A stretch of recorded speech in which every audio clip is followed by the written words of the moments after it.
नमस्कार 24 moon times news में आपका स्वागत है। मां भगवती पीताम्बरा एवं मृत्युंजय महादेव के 10 दिवसीय महामहोत्सव के आज दूसरे दिन मां पंचाग पूजन मंडल प्रवेश देवी देवता स्थापना प्रतिष्ठा पूजन कार्यक्रम का आयोजन किया गया। अज्ञात आचार्य पंडित विष्णु भारद्वाज जी के नेतृत्व में वेद पाठी ब्राह्मणों के द्वारा पूजन कार्य हुआ। ऋग्वेद की रचनाओं संग आरडी मंत्र के द्वारा अग्नि भावना का प्रकाट्य एवं दर्शन हुए। आरडी मंत्र का तात्पर्य बिना माचिस कपूर या किसी पदार्थ के अग्नि भगवान को प्रकट किया जाता है।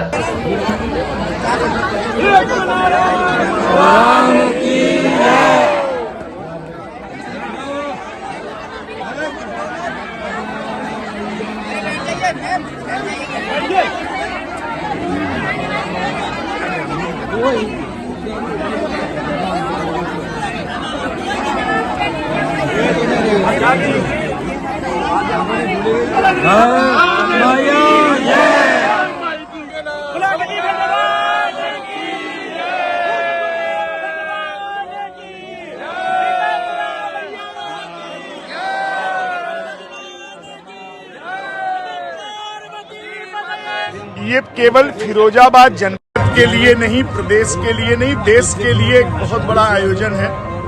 इस समय वर्तमान काल में जो परिस्थितियां अनुकूल नहीं है, सारा विश्व एक ऐसे संकट से जूझ रहा है, चाहे ईरान हो, चाहे इराक हो, चाहे अमेरिका हो, चाहे वो कोई भी देश हो। आप समझ रहे हैं सब जगह पर इस समय आग लगी हुई है और उस आग से भारत कैसे बचेगा, इसके लिए संत महापुरुषों का ये प्रयास है।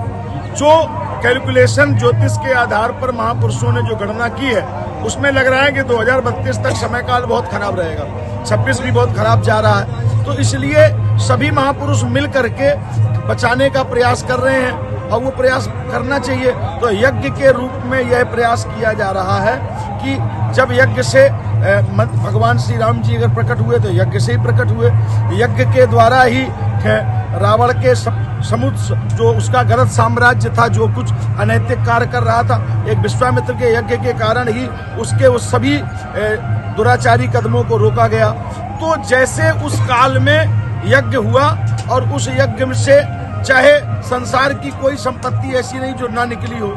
मंथन का अर्थ ही होता है कि जैसे भागवत जी में जो वर्णन है, अरणी मंथन किया गया, जंघाओं का, तो पृथु भगवान प्रकट हुए और पृथु भगवान ने 100 अश्वमेध यज्ञ किए और सारी पृथ्वी को जगह जगह पर यज्ञ कराए। तो ये एक ऐसी प्रक्रिया है कि अब जैसे यहाँ पर आप ये नहीं कह सकते हैं, जो लोग सामने थे या उसकी क्लिपिंग आपके पास होगी वो आप उसमें डाल सकते हैं कि कहीं से अग्नि को अलग से लाया नहीं गया, स्वयं अग्निदेव साक्षात अरणी मंथन के द्वारा प्रकट हुए। वेद मंत्र बोले गए और उन वेद मंत्रों से दैवाधीनम जगत सर्वम और मंत्राधीनांश देवता, देवताओं के अधीन संसार है, देवता मंत्रों के अधीन है और वो मंत्र ब्राह्मणों के अधीन है। तो ये यही वैदिक प्रक्रिया से लाखों लाख लोगों का लाभ मिले। और इस यज्ञ में सबसे जो प्लस पॉइंट है, सबसे बड़ी जो बात है, वो ये देखने वाली बात है कि इस यज्ञ में किसी भी प्रकार का भेदभाव नहीं हो रहा। इस यज्ञ में कोई ये स्थिति नहीं है कि जैसे मैंने आज कथा में भी बोला कि सियाराम में पंडित में जानी नहीं लिखा, सियाराम ठाकुर में जानी नहीं लिखा, सियाराम किसी एक में नहीं है। अगर ये सियाराम सब में है, ईश्वरा सर्वभूतानां हृदयेशे अर्जुन तिष्ठति, तो जब सब में वही परमात्मा बैठा है तो किसी प्राणी मात्र के प्रति द्वेष का कोई काम नहीं होना चाहिए। तो इसमें सारे वर्ण संप्रदाय, सारे लोग, सबको इसमें आकर के अपनी आहुति देनी है।